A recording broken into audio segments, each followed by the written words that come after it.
Bulletproof Radio, a state of high performance. Hey, it's Dave Asprey with Bulletproof Radio.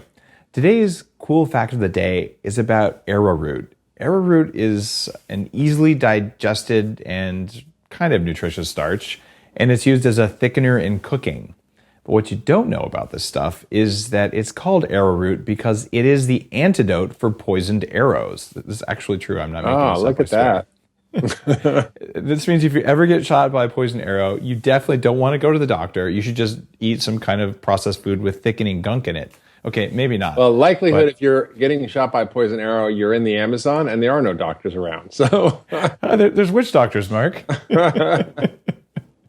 Speaking of Mark, Mark just introduced himself. This is none other than Mark Hyman, a good friend, a family physician, a 9 times New York Times bestselling author, the director of the Cleveland Clinic Center for Functional Medicine, medical director at the Ultra Wellness Center, and star of the movie Fed Up, if you saw that in 2014, addressing childhood obesity, and all around just amazing guy, Mark Hyman. Mark, welcome to the show. Thanks, Dave. Thanks for having me. Great to be here. Mark, you and I, we see each other at conferences all the time, and we've gotten to be friends, and I was about to just jump up and down when you told me about your latest book, when you gave me a chance to read it. It's called, and this is a brilliant title, Eat Fat, Get Thin. Why the fat we eat is the key to sustained weight loss and vibrant health. Now, I mean, you know about Bulletproof Coffee. Everyone listening knows that I am a cheerleader for fat. And I was like, okay, it's one thing when a crazy biohacker says, no, you got to eat more fat. It's quite another thing when a guy with your credibility and credentials is like, okay, like, let's talk about fat. Oh, and by the way, like, you've worked with a Surgeon General on diabetes prevention. Like, you have the power to make, like, the mainstream towers of low-fat propaganda just tip right over. That's right. Are you having fun with that? It's unbelievable, Dave. The tide is shifting in a dramatic way. You know, I wrote this book, and it really dug into thousands of papers on science of fat, because even I was confused. I mean, I understood sugar really well. Fat, I had a sort of good but not really deep understanding, and I really wanted to know what the story was. So I dug into 1,000 papers, and I analyzed all the controversial issues about total fat, saturated fat, fat and weight loss, fat and heart disease, and so on. And I was going to take this book to the Cleveland Clinic's chief of cardiology, the guy who's the head of the chairman of the cardiology department in the #1 heart hospital in the world. And I was a little sheepish, and I'm like, I better go give him a heads up, because, I'm kind of coming out with this book. And I thought, I better just, politically kind of just touch base with him. Steve Niss, an amazing guy, one of the top guys in cardiology. And I sit down with him and I say, Steve, I'm writing this book. I want to, give you a heads up. And he's like, Mark, just stop right there. He says, I just have to tell you, we got the whole story wrong on fat. And I think we even got the story wrong on saturated fat. And I'm writing an editorial for the Annals of Internal Medicine on this, and which, by the way, came out subsequently. And he wrote an article in the Wall Street Journal with Nina Teicholz about the dietary guidelines challenging this whole dogma of low fat. And I think, we still in America believe that fat is the enemy, that fat's a 4-letter word, that low fat is the way to go if you want to lose weight. Even dietitians are saying it. The government is saying it, even though they're sort of not saying it on one hand, on the other hand, they're saying it. And that fat causes heart disease. But these two ideas, that fat makes you fat and that fat causes heart attacks, have really been discredited by the science. And yet the consumers and the media and most physicians and registered dietitians still don't believe that. Mark, one of the most incredible things that's actually happened to me in all the time that I've been at Bulletproof relates to some of those people you just talked about. I was at a conference, I think it was Paleo FX with Nina. And we were having a private conversation and wondering back and forth whether it was going to take a class action lawsuit against someone like the American Heart Association. And like, we're literally talking about this, like, what's it going to take to drive this change? Yeah. And I flew from there to a TV executive's home where I was giving a talk to a group of influential Hollywood people about fat and about willpower and food. Yeah. And there was a cardiothoracic surgeon in the room, and I kind of bagged on American Heart Association. And at the end of this, she stands up, and it turns out she's one of the very senior people within the American Heart Association. And I'm like, oh my God, I told like all these Hollywood elites to eat butter, and here's someone who's just going to just throw me through the meat grinder. Right. And I go, look, I really want to know what you have to say. and I'm listening. Like I'm open-minded to this. And instead of, kicking me in the nuts like I expected, she looked at the audience, she said, I agree with everything he said. She's like, just like you said, Mark, we got it wrong, and now people aren't listening to us. Yeah. And I swear, I almost fell over. And I mean, I almost like teared up because I was like, I'm going to have to fight these guys. I'm going to have to take them down. Yeah, it's pretty stunning. But I mean, they get it. They do. I mean, the American Heart Association and the American Cardiology Association recently came out with a statement saying we should not worry about cholesterol anymore. So no more egg whites, right? Cholesterol is not the bad guy. And the new dietary guidelines, which were released this year in 2016 in January, finally said we should not worry about fat at all. It was the first time since the guidelines were developed in 1980 that there was a removal of any restriction on dietary fat from the guidelines. So there's no more eat low fat, although they're still kind of paradoxically tell you to eat low-fat dairy. It's very confusing. So they say one thing and they say another thing. It's confusing. But the bottom line is there's no restriction on dietary fat. And the first time, they actually said we should reduce added sugars to less than 10% of our calories. That's a good thing. And they also removed any restrictions on dietary cholesterol, say we got it wrong. It's no longer, quote, a nutrient of concern. Giving a presentation in New York in February about statins, about cholesterol, about heart disease, and about saturated fat. And when I looked at all the data on fat, it was really pretty stunning. Saturated fat, we looked at different kinds of studies. There's observational studies, there's interventional studies. So I want to see, when you do an experiment, what happens? So there was, for example, a small control trial, about 264 men who'd had heart attacks, and there was no benefit in reducing heart attacks or death when you actually reduce saturated fat. There was no benefit. And then the other thing is that when you look at heart disease, there was a recent review, a meta-analysis of over 72 studies, 600,000 people, 19 countries. They looked at blood levels of fats. They looked at, experimental interventions around fat. And they found that there was no evidence that total fat or saturated fat caused heart disease, but trans fats did. Yes. And omega-3 fats were protective. And the conclusion of does not clearly support the cardiovascular guidelines that encourage high consumption of polyunsaturated fatty acids and low consumption of total or saturated fat. So they basically exonerated it. And then Ronald Krauss, who was in our fat summit, we had a fat summit of 150,000 people attended. Dave, you were in the fat summit. Yeah. There were over 30 experts. We looked at this whole story of fat. And, Ronald Krauss was there, who's one of the leading researchers from Oakland. He's in his 70s now, maybe older, I don't know. But he's done so many published papers. I know you've probably seen them. He did a meta-analysis of 21 studies, 350,000 people over 23 years. Not a small study. There was no connection to saturated fat and heart disease at all. And also the only thing I found was that if you gave saturated fat in combination with refined carbs or starch, I call that sweet fat. So think of donut, French fries, bagel and butter, right? It's not the butter, it's the bagel, right? So when you eat sweet fat, that's a problem. That causes more harm than good. So I think if people are eating saturated fats and fat in general, it has to be in the context of a very low carb diet. Because wait a minute though, if you're going to eat the carbs by themselves, they're going to cause metabolic havoc, right? If you eat the carbs with the fat, they'll maybe cause less havoc, but it's still not good. Like in terms of choosing the lesser evil, it's still better to put the butter on the bagel than eat a bagel with no butter, right? Probably. Okay, that I agree with you there. Probably. I think the problem is the way that this combination of fat and sweet in your body works. So saturated fat in the absence of refined carbs and sugar, carbohydrates are fine. It could be with sweet potatoes or other starches, but refined carbs and sugar, and in the presence of omega-3 fats, there seems to be very little harm in all the literature. And I looked at like hundreds of studies, everything. And I also looked at inflammation because, people say, what about saturated fat and inflammation? And I think that people are confused about that as well. In the context of a high carb diet, yes.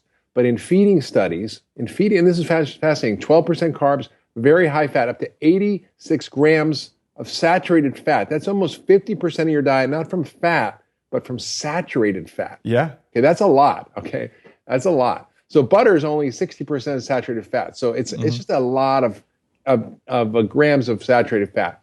And they looked at cholesterol, they looked at inflammation, and they found there was no difference at all in terms of harm. In fact, the lowest inflammation was found in the high saturated fat group, and they had lower oxidative stress, they had lower insulin, they had lower triglycerides, and they had more large HDL particles and more large LDL protective particles and more HDL. So on these feeding intervention studies, it's sort of, it's just both the population studies, the scientific experimental studies, all of it together gives me confidence that I'm not really so worried about saturated fat. But I would say this, and I don't know how much you've covered this, the genetics matter, right? Genetics matter. So I'm actually not just sitting in my lab doing stuff. I don't even have a lab, actually, although we're doing research at Cleveland Clinic.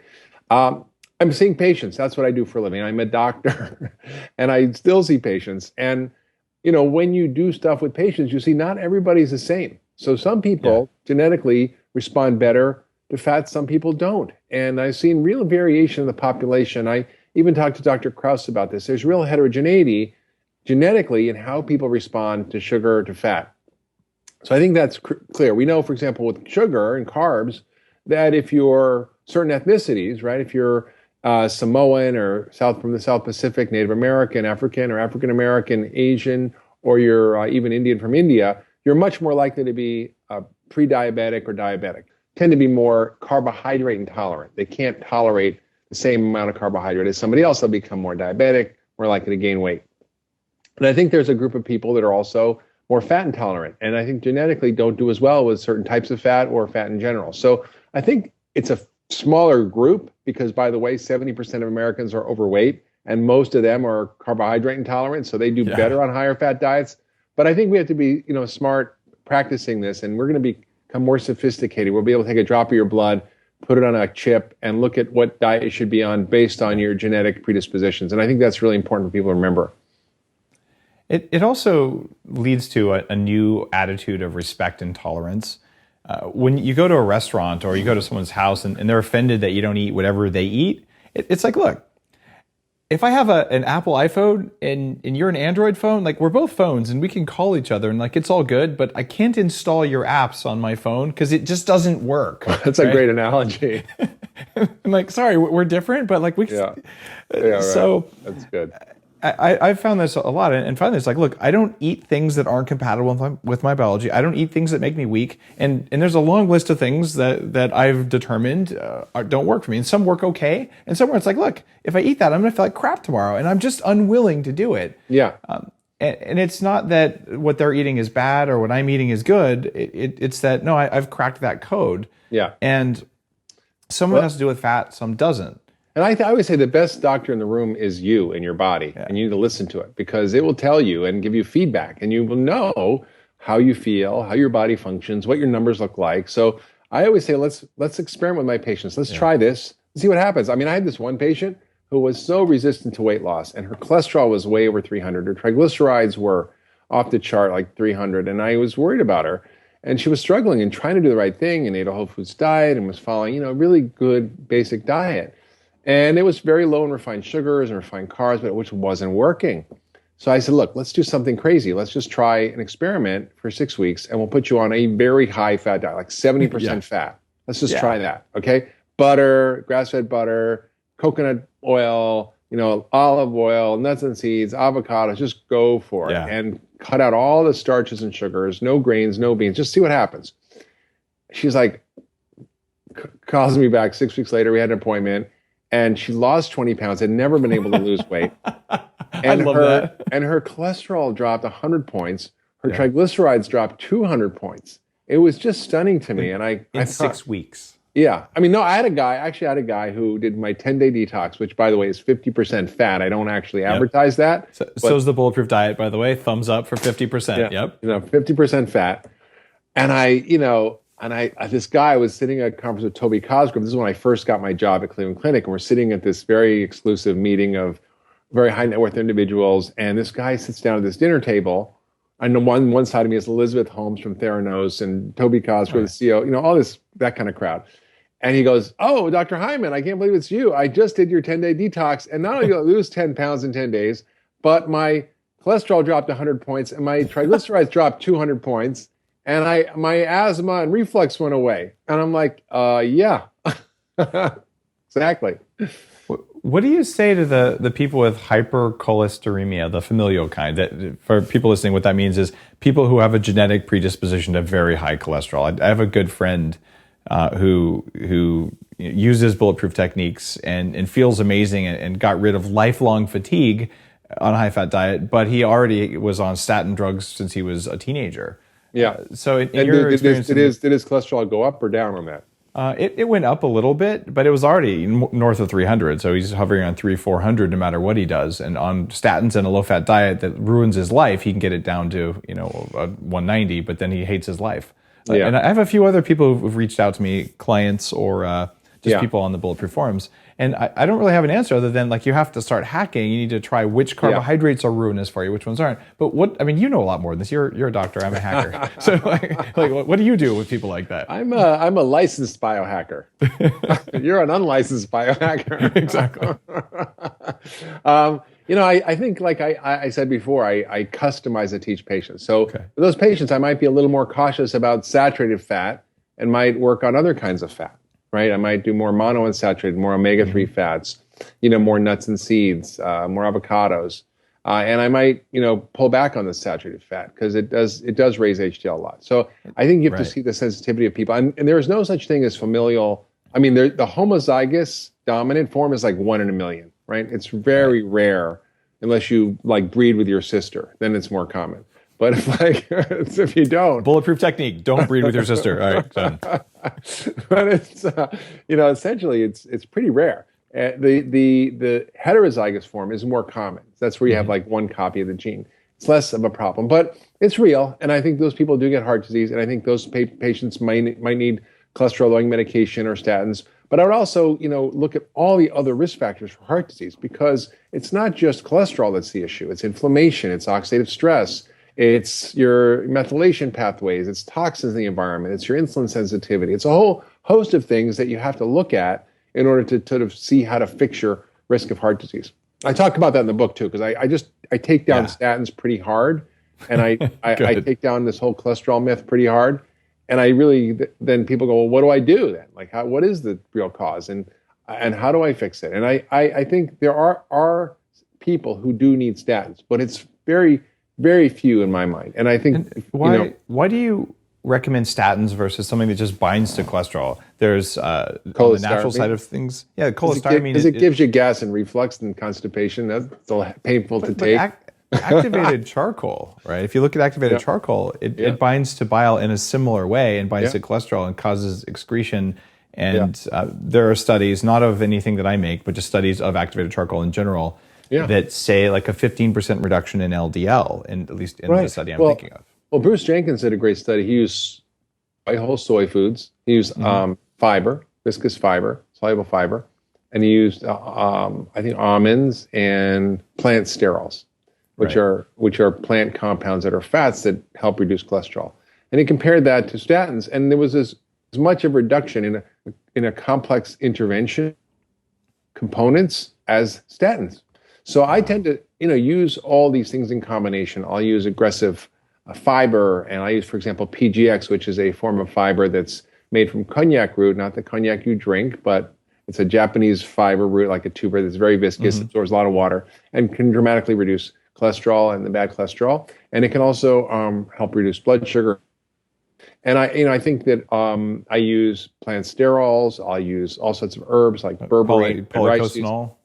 Polycosanol I used for a while, but I didn't find it that effective clinically. That's not the sterol you use. Okay, what sterols do you use? There's just a combination of stemausterol and a whole bunch of different plant sterols that are in combinations that I use, and there's berberine, which is effective, red rice yeast. I'll use a bunch of combinations of things, and often we'll see dramatic results. But everybody's different. Some people respond dramatically, others don't. Now, I'm going to ask a question that, and we don't arrange these questions ahead of time. I don't do it with any guests, but also we're friends. We just talk about stuff. So you were in Moldy, the documentary. I was, Toxic Mold.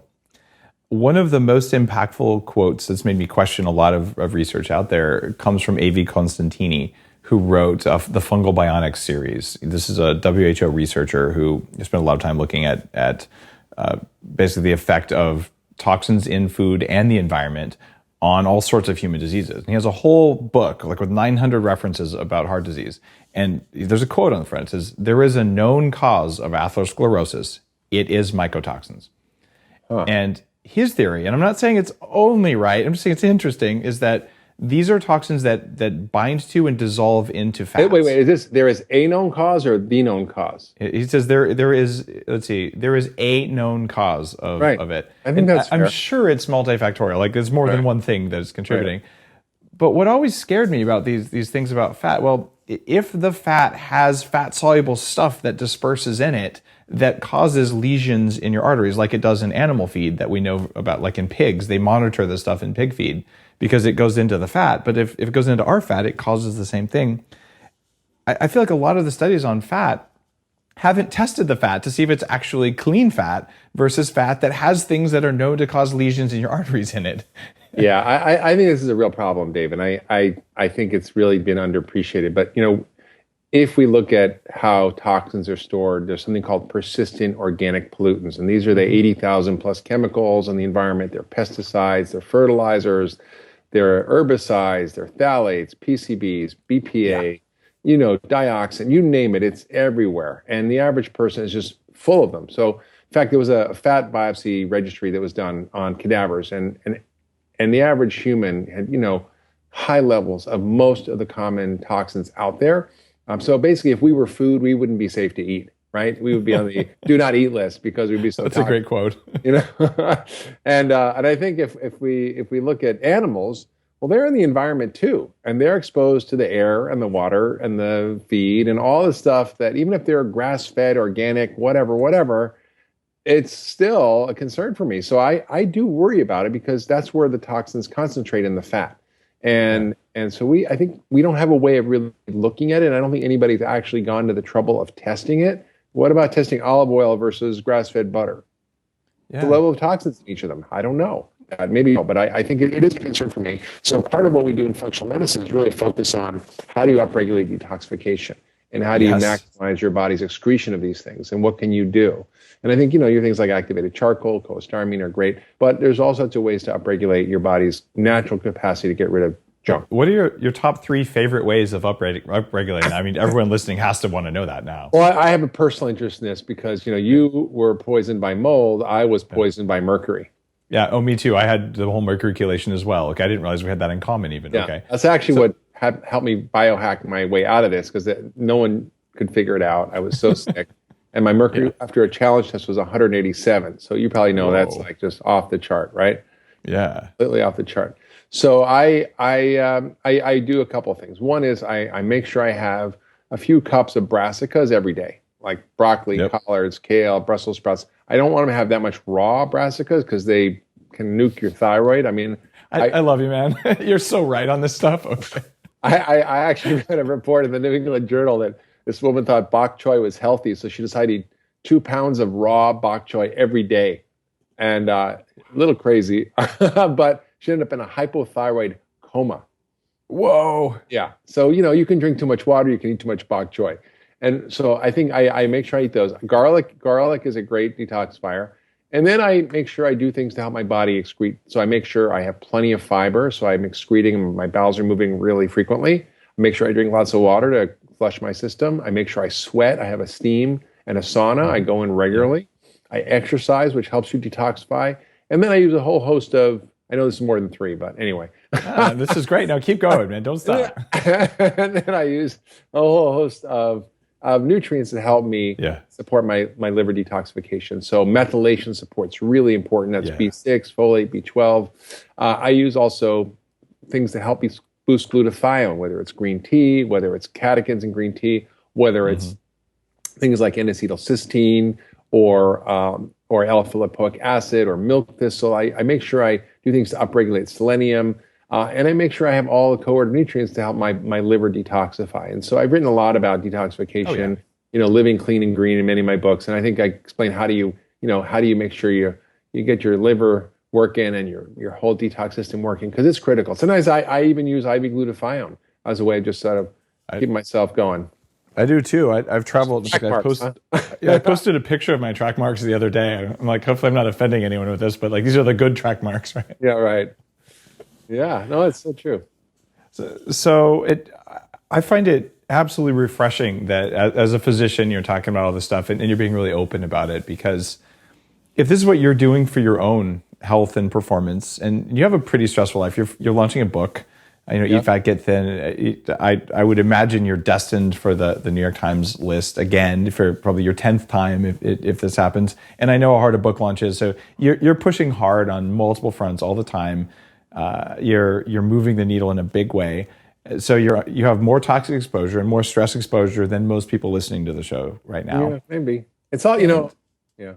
Yeah, but in order to handle that, you're also supporting your system with all of these things. And that's something that most people are missing today. Yeah, there's a couple of secrets. You want to know my secrets? Yeah. So number one is your mind. Your mind is your worst enemy, right? Yeah. Or it could be your best friend. And it all has to do with how you your life. And if you perceive your life as stressful, it's stressful. If you perceive your life as fun and an adventure. So I think, there are objective things that are traumas for sure. For sure, those are real. But most of the things that we suffer from is our own monkey mind causing a lot of sufferings. I've learned over the years to, basically tell it to shut up, leave me alone, I'm busy. And I've got things to do and just don't bother me. And I actually believe that, I'm here to do good work, and I'm here to have fun, and I'm here to, be engaged and bring love and intelligence and healing to the world. And that's what I do every day. So that sort of inspires me. And then I make sure I take care of this machine, very well, right? So I exercise, I sweat, I get enough sleep, I eat great food, and I take my supplements, and I make sure I spend time with friends and connect. And sometimes I go hard, sometimes I'm on a sprint, sometimes I can, just kind of do a nice stroll. I just try to figure out how to fit those things in my life that create balance. And sometimes it's not perfect. Sometimes my days are just too long when I'm in Cleveland and I'm working, from 6 a.m. till 10 at night. I mean, it puts a number on me, but then I recharge. So I came back home and I went to yoga, and I, took a sauna and took a beautiful walk for 3 hours in the woods with some friends. I just figure out how to put it all together. It was interesting. I sort of put it on you like this is stressful stuff. And in my mind, I was thinking, well, this is biologically stressful because you're on airplanes, because you're in hotels, because you don't always get access to good food, and because your sleep is disrupted, right? Because you're all this flying, right? But even then, your cognitive immune system, I don't mean, like it's like you rejected the idea that it was stressful right there. No, it's actually not stressful because it's fun. And I have the same experience, right? It's true. I mean, the one thing that really kind of got me was, the definition of stress, which is cellular, which is stress is the perception, right? It's a perception of a real or an imagined threat to your body or your ego. So it could be a real threat to your body, like someone having a gun to your head. That's stressful, okay? Right. Indeed. Or it could be an imagined threat to your ego, like you think your wife's cheating on you, but she's actually not. She's just at work, and you create this whole story in your head that creates a stress response, and it's not even true. So I think that's where you can actually have a lot of control, because most of us don't have real danger anymore. Yeah. And I was in the office in Cleveland the other day, and I'd been working. It was a long day. I was in the office at 6:30, and we had patients all day. And I'm like, I got to go give a presentation tonight. I need to do some exercise. I need to do something.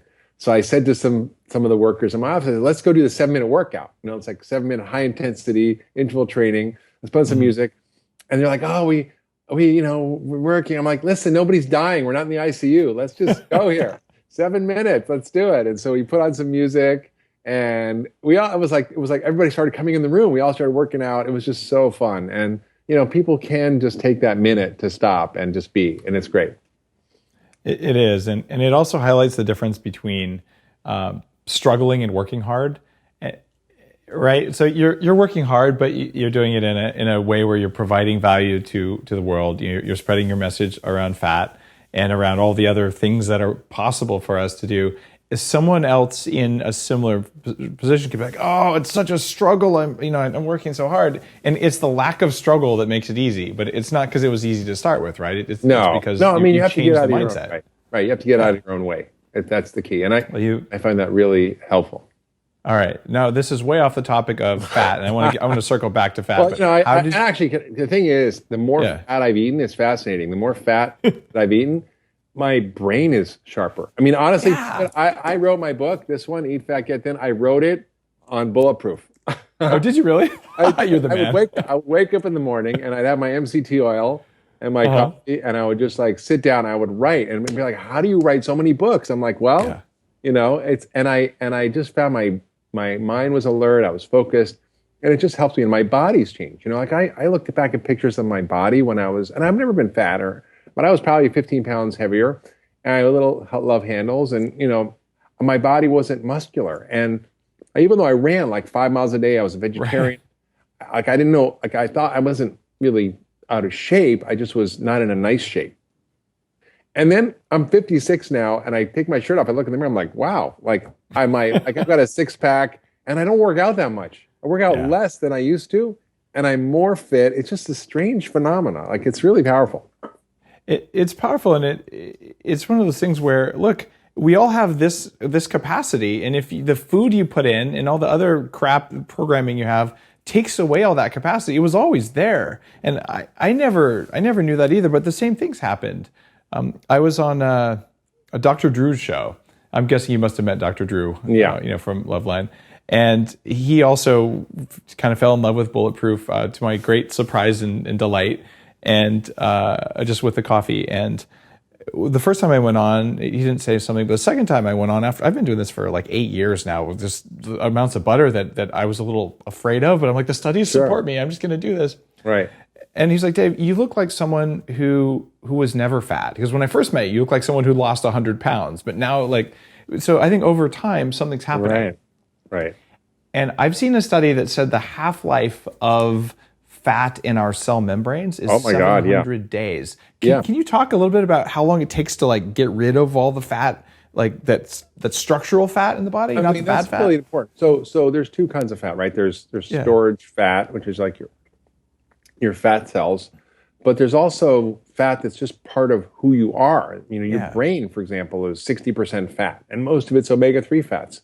Your cell membranes, you have 10 trillion cells, and every single one of them has a baggie around it, a cell membrane that's made of fat, and it has to be made of the right fat. If it's made of Crisco and not fish oil, that's a big problem. It's a very big problem. Yeah. And it takes a long time for you to rebuild your membranes, rebuild your cells, and it can take years, really. So I always say people need an oil change.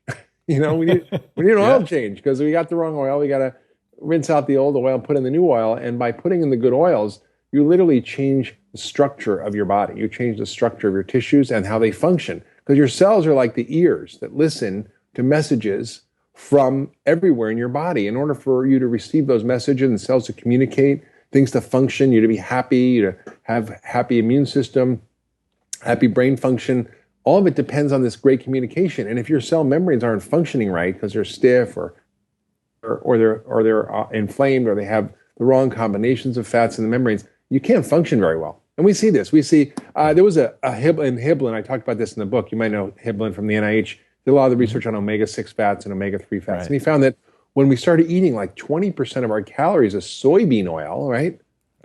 It's crazy, right? It's a 1,000-fold increase since the 1900s.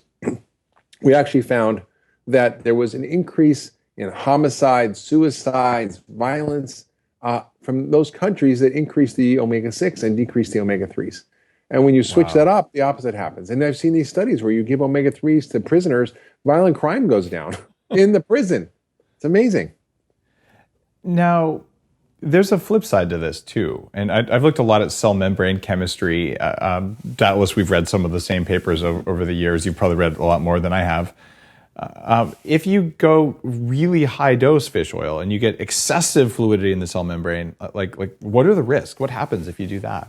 Well, it's like anything, right? I mean, if you eat too much bok choy, you're going to go in a coma. If you drink too much water, you're going to hyponatremic. If you have too much anything, you oxygen, you'll die. I mean, oxygen toxicity. Right. So all these things that are potentially good for us can also have a dark side if you take an excess amount. Now, the Inuit had 19 grams a day of omega-3 fat, which is a lot. That's like 19 times more than I usually recommend, or 10 times more than I usually recommend. So that's a lot, and yet they were fine. So I think, our bodies have some capacity to handle things within a range, but I think, it just doesn't mean you should be drinking. And it's hard. The only way to get that much fish oil is to drink it, Yeah. I mean, and you have to drink a lot of it. And I don't recommend that. I've known a few people who are like, get on the health kick. Well, I'm gonna have 3 glugs from the fish oil bottle. Like literally, that's a quote from someone. Like, I don't think that's a good idea. How much is a glug exactly? It's like got to be at least like a tablespoon or something. I don't know, but measurement, a glug.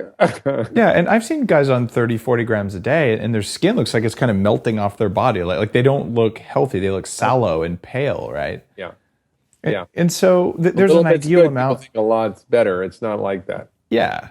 And when you draw blood and you look at this ratio of omega-6 to omega-3, and I've asked a few other guests, I just talked to Barry Sears about this the other day on Bulletproof Radio. I don't even know if you might get published before his gets done because we're putting this out for your book launch. But like, what's the ideal ratio in your work from omega-6 to omega-3 when you draw blood on someone? What do you want to see? Well, that's a good question. So guys like Walter Willett say it doesn't matter. There's no evidence. Guys like yeah, but he says there's no evidence for anything. So like, well, he's he's an interesting guy. He's a smart guy. I mean, I know him. I respect him. He's really pioneering. I mean, he called out trans fats. He helped us really put a lot of stuff on the map that we didn't know about.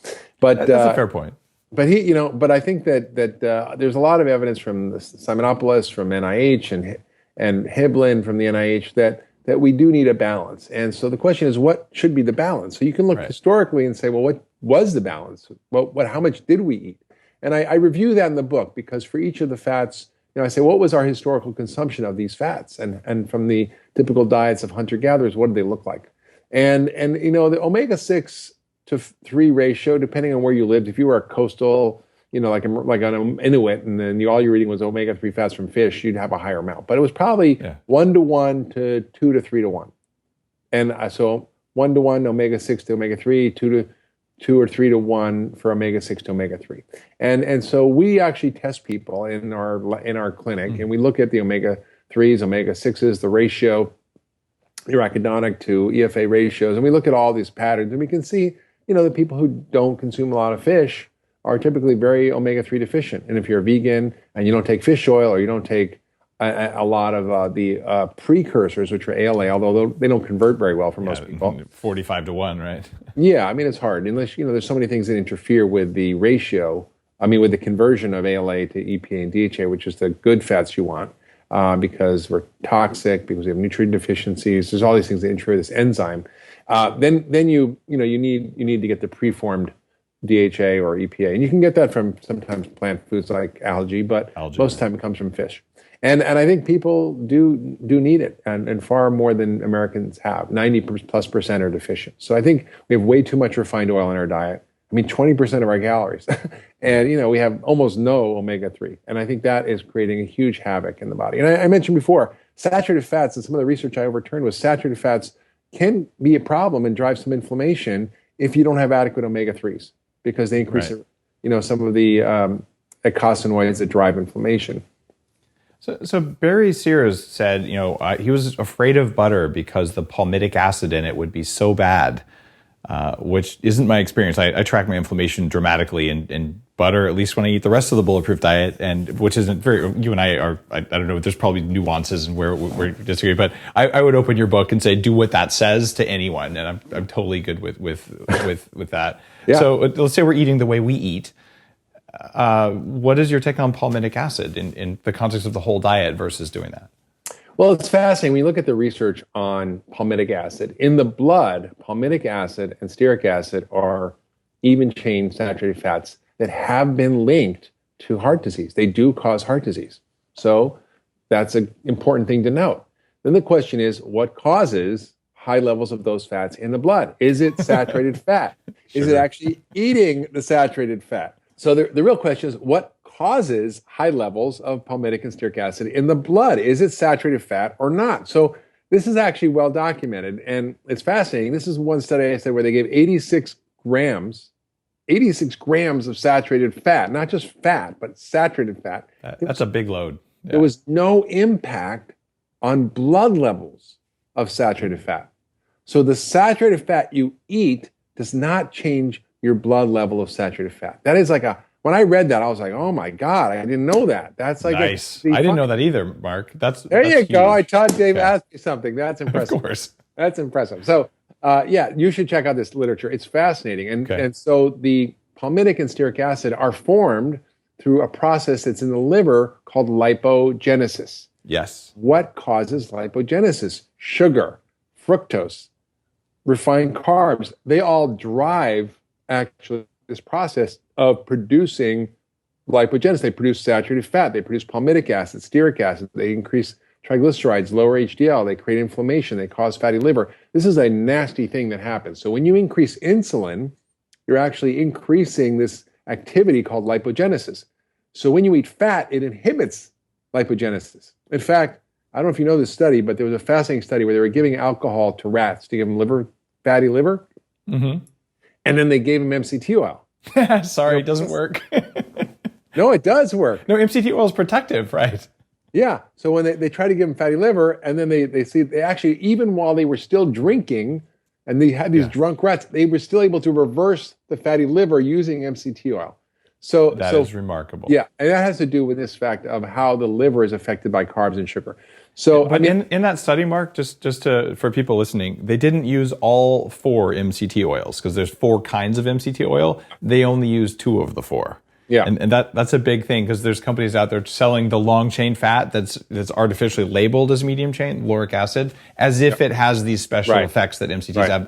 It's technically an MCT, but biologically it's a long chain fat. Yeah, right. So that's really this fascinating data. So I think I think we have to just be smart. And so, but according to what Barry said, palmitic acid in the blood is bad, but how do you get it? Eating carbs, not fat. So I'm not worried about having red palm oil, which is from non-conflict palm oil, which is meaning they don't tear down rainforests and use kids to, harvest it. And, it's sort of a horrible practice and, erase the orangutan habitats in Indonesia and Malaysia. Yeah. I'm talking about like non-conflict palm oil. In moderation, that's okay. And I think, coconut oil is okay. But I think, we shouldn't worry about palmitic acid in our diet.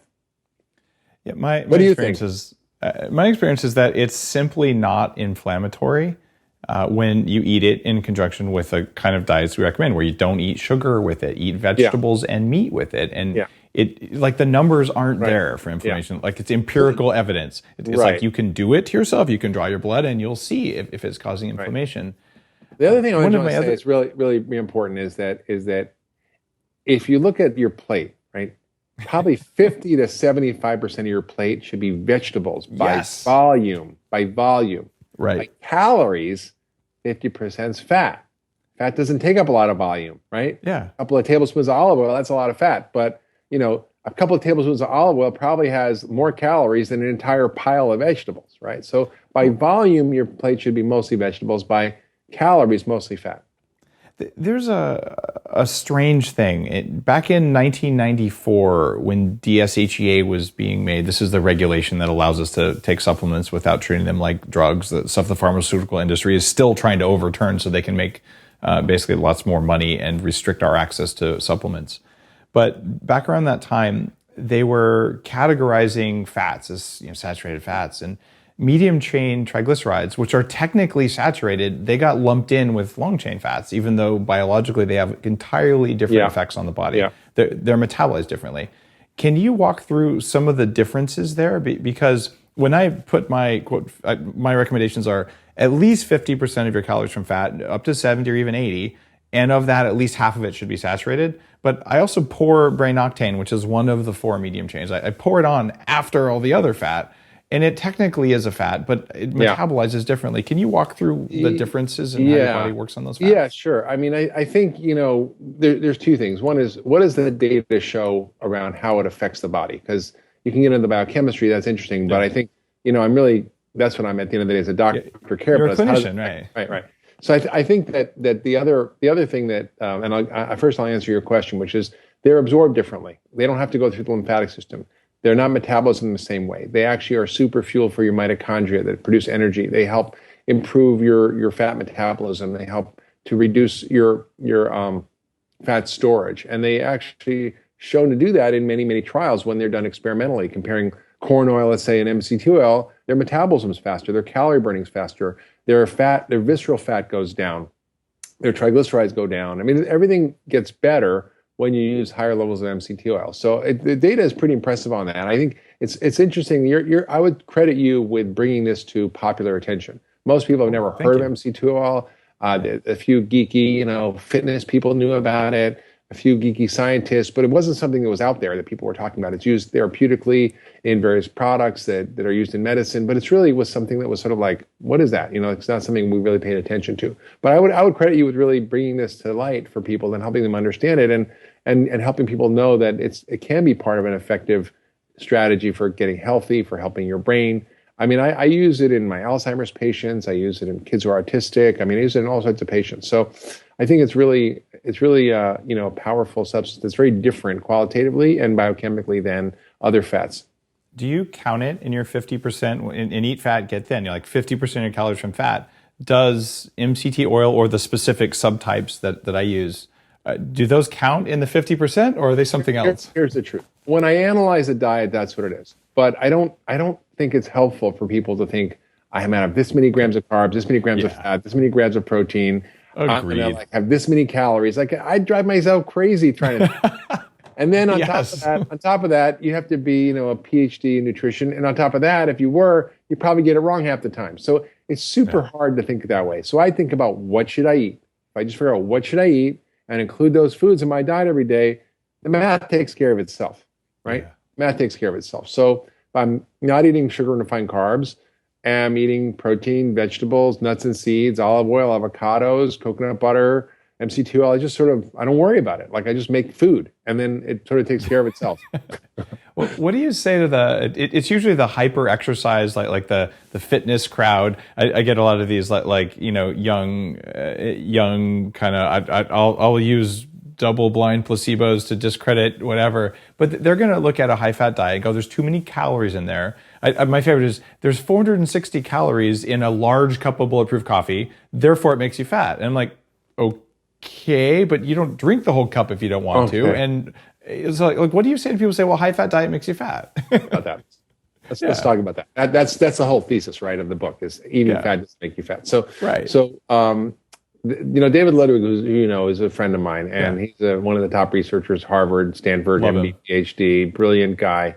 And he said, Mark, think about it this way. If you have a type 1 diabetic, before they get diagnosed, they're starving, they're eating like crazy. I mean, one of the characteristics polyphagia, which means they're hungry all the time and they're eating all the time. They could be eating 10,000 calories a day and they're losing weight. So how does that work if weight is a math problem, right? So what's missing in that equation is insulin.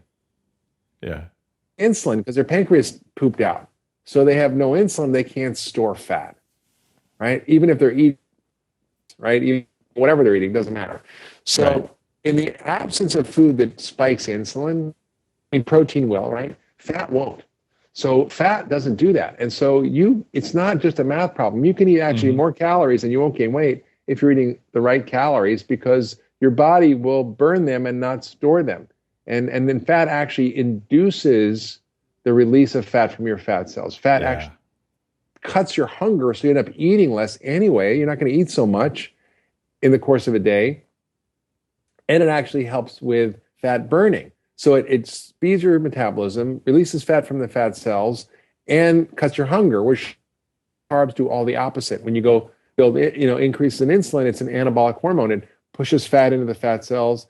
It reduces the available metabolic fuel in your bloodstream. So all of a sudden you're like, oh my God, where'd all the food go? And so your body kicks in hunger. It reduces your metabolism. It's like a starvation response. So, you could be eating a ton of food and your body thinks you're starving because you're eating all driving away from your bloodstream into your cells and your fat cells, which are like hungry fat cells soaking up all this food because of the insulin. So if you eat fat, and even if it's a bulletproof, you're not going to, you don't.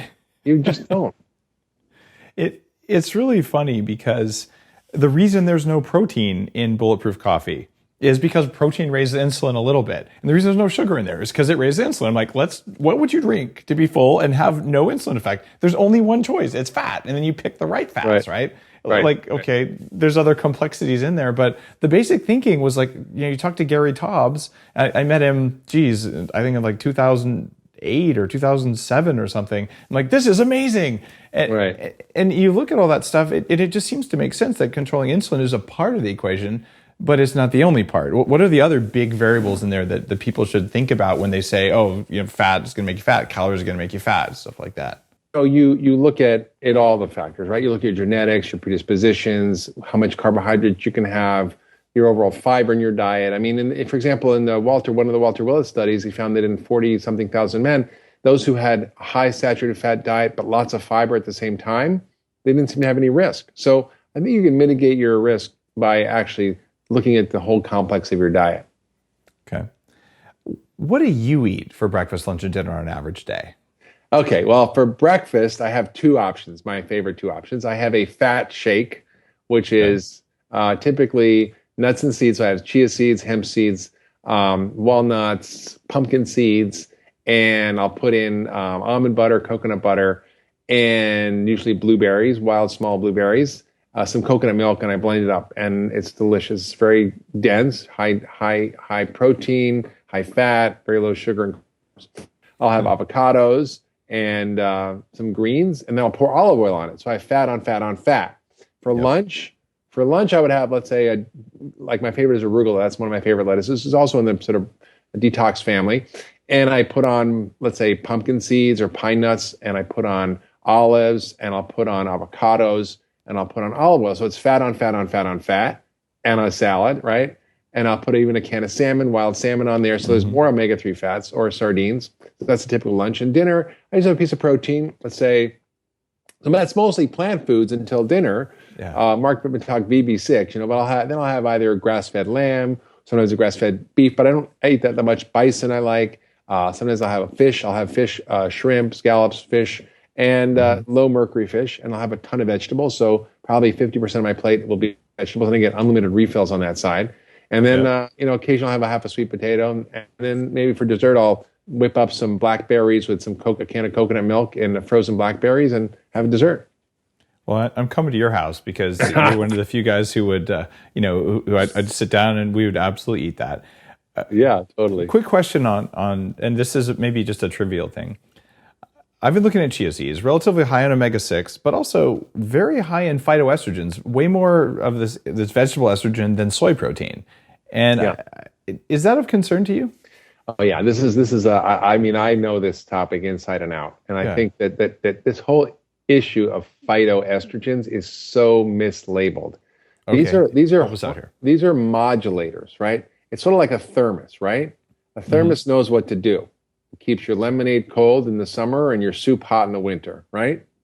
These are modulators. They're like selective estrogen receptor modulators that actually don't stimulate estrogen unless you eat them in huge quantities. And they actually can protect you against the dangers of environmental estrogens or xenoestrogens. So they're very protective. And I think flax seeds, chia seeds, whole soy foods can be very helpful if you are a woman or even a man in using them to help balance some of the hormonal issues. And I think, when you look at the negative effects, there's been a lot of research on this, and I can share it with you, looking at how they negatively or positively affect your thyroid or your sex hormones, and there really is no evidence that they're really a problem.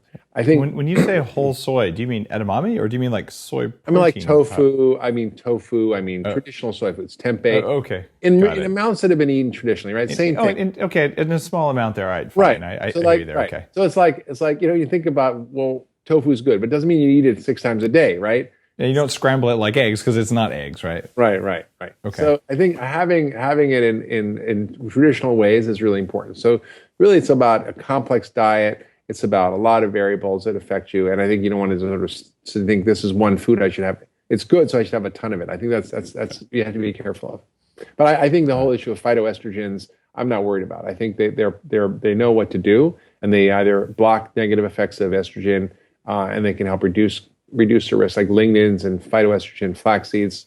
And these have been well studied. Okay, awesome. Yeah, lignans are something I'm paying a lot of attention to lately. So tell me a little bit about red meat, and particularly fat from red meat. Like, should people be concerned about this? I keep getting all the the vegetarian, you're going to die, you ate red meat, which sounds like so 1980s to me. Well, what's your take on red meat? I think that, we looked at a study that just came out recently, you probably saw, where they found that organic or grass-fed meat had 50% more omega-3 fats than feedlot beef. But, when I wrote the book, I want to know about meat because, right, I have a lot of friends who are vegans who I love, and a lot of friends who are paleo who I love. That's why I joke, I say I'm a pegan, right? I'm like totally. Paleo vegan. You got so much attention for making up that word. That was cool. I know, it was really fun. And I sort of said, okay, look, I'm just going to step back. I'm going to try to suspend all my predisposed beliefs, all my points of view, and I'm just going to look at the science and see what I can find. And I'm going to, at the end of the day, try to figure it out. So I really want to, realize that there are three main issues around meat. First is moral, second is environmental, and the third is health. And they're separate, and they get conflated, right? They get conflated. So I think, let's just take moral quickly. Moral, I think, is, I'm good with that. People have a religious or moral issue. I mean, I have Buddhist monks as patients. I'm not going to say you need to eat meat, right? I think you can eat. I had the abbot of Menri, was the 33rd abbot of Menri, is from the head of the Bon religion, who was diabetic. And I'm like, you're eating all this, samp, which is barley flour and stuff every morning. It's like Tibetan cookie dough. And I'm like, what a great description. Yes. I'm like, you probably had it, right? It's like Tibetan. Right, of course. And it's like, I'm like, you can't eat this. It's like, it's my traditional food. I'm like, no. It's your traditional food if you're at 17,000 feet herding yaks all day, not if you're sitting on a meditation cushion and you're 80 years old. So we got him on a high fat, good quality protein, lots of vegetables, nuts and seeds, got him off a lot of starch and grains. And he did great. He lost 35 pounds versus diabetes.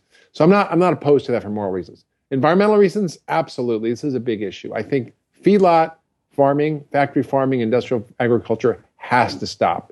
Stop eating that right now. It has to stop, both for health reasons and for environmental reasons. We are degrading our environment dramatically. Climate change is impacted through methane from the cows in a dramatic way. We're seeing that 1/5 of all the fossil fuel used on the planet is used for growing animals for human consumption, industrial agriculture.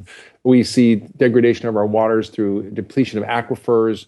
We see depletion of the soil, and the soil is being damaged, so that we're losing acres and acres every day to arable land.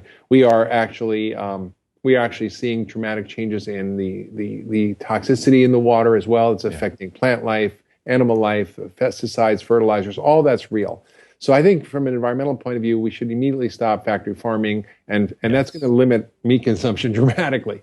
And then I think then there's the health issues. And then we have to get serious with science. So there's people on both sides who go, meat's going to kill you, or meat's, the answer to all of our health problems, right? So there's like these two camps, like, who do you believe, right? So you start to look at the science, and I really look carefully at this, because everybody will cherry pick what they want. And I looked at all of it. So not just the ones that, supported my point of view, right? And I didn't really have a great point of view. I'm like, I don't know. I want it to be 120. I want to eat the right stuff. I better check this out. That's it? You're really only expecting 120? I was saying 150, but I thought that was, too much. I'm at 180, okay? So I'm going to kick your ass there, Mark. I expect you to have dinner with me when I'm 180, which means you're going to have to be like 212 or something. All right, okay. But seriously, come on. I'll work on it. How about we meet when I'm 100? We start there. It's a deal. We meet over a cup of Bulletproof. All right. So the meat thing, here's the deal with the meat research. There is a lot of epidemiologic research, population studies that show meat actually is harmful. But then you look at what that means. Okay, so let's look at what these studies are. Population studies, they do food frequency questionnaires. They ask what you ate last week, last month, whatever, yesterday. You kind of have to remember. And then depending on, what the fad of the day is, your answer might be a little biased anyway. So it's not great research, but it's the best we have. And then they try to control for the confounding factors. Now, there is no way, in my view, to control for confounding factors when you leave them. So the meat eaters, here's what the meat eaters were like. They ate 800 calories a day. They ate far fewer fruits and vegetables. They ate more fried foods, more processed food, more sugar and refined carbs. They drank more, they smoked more, they exercised less, they never took vitamins. Guess what? They were a sicker bunch. They had more heart disease, more cancer, more diabetes, and it was bad, right? So was it the meat or was it all the rest of the crap? Well, I vote for the rest of the crap. Second is, so they actually took people who were eating meat, who were actually shopping at health food stores, comparing to vegetarians who shopped at the health food stores. And when they looked at 11,000 people over many, many years, they found there was absolutely no difference. Because guess what? The meat eaters were eating meat in the context of a healthy diet. They probably weren't eating feedlot meat. All these factors matter. And by the way, the meat in those studies that I just talked about that showed it was harmful were all feedlot factory farm meat with high levels of omega-6s, with inflammatory components, low levels of omega-3s, hormones, antibiotics, pesticides, you name it. So really a problem. And then I look at the interventional studies, right? Not just the sort of population studies, but let's look at what happens when you actually feed people meat. What happens? Well, these studies show that on the whole, people do way better. They have less inflammation. Their cholesterol gets better. Their insulin gets better. Their triglycerides get better. They lose weight. They have more body muscle, less body fat. So I look at all these studies in concert all together. And my conclusion is having animal protein as part of your diet is okay if it's the right kind. And that if you don't have a moral obligation to not eat it, then that's fine. And it shouldn't be huge amounts. I don't think that people should be eating, 72-ounce T-bone steaks. It should be the palm of your hand. And it's the palm of your hand, not Shaquille O'Neal's hand. I was like, right? Not Shaquille O'Neal's hand, right? So, and I think we also have to realize, we can think of meat more as a condiment. I call it conda meat, right? Conda meat. So that's my meat. And excessive protein, vegetable, plant, or meat, is actually inflammatory and raises insulin, right? Like there's not a benefit to eating lots of meat. Yes. So we need about 30 grams per meal in order to actually help with protein synthesis, muscle formation, and so forth. So a little's good, but too much, you're right, it actually causes something called gluconeogenesis. So the part that you don't make into muscle, you turn into sugar. Yeah. So I have a friend who's a type 1 diabetic. Like, man, if I eat too much protein, I need to take a lot of insulin, right? Right. And she's actually doing a study of about 1,300 type 1 diabetics on a ketogenic diet to see how great they can control it. She showed me her blood sugars. I'm like, oh my God. She's a doctor. We've been having a great time with this. I just had a Bulletproof follower who sent me her implantable blood glucose meter. She's a type 1 diabetic who uses Bulletproof coffee. She's like, well, I just have a new thing, but I know you'll have fun playing with this because I totally reduced my insulin like something by 80% just by switching to a ketogenic diet. Like it's remarkable. Right. Yeah, it's amazing. And so in my book, I basically reviewed all the research I could, and I basically found there was about 8,000 words I had to write in the book on meat just to answer this question. So I really took a hard stab at it. Thank you for doing that. Yeah, Eat Fat Get Thin, it just summarizes all the research that I could find to give the answers of what the heck should I eat and what fats, what kind of foods should be good, and what's the story on all these different fats, because everybody's so confused.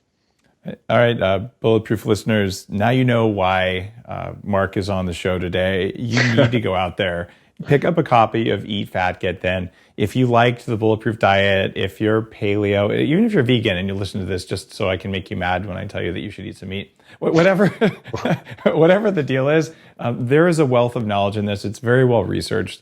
If you've listened to this conversation, Mark is a good guy. He knows what he's talking about. He's also incredibly well credentialed. The Cleveland Clinic is one of the top clinics in the country. So if you're going to read books like this, read Mark's book.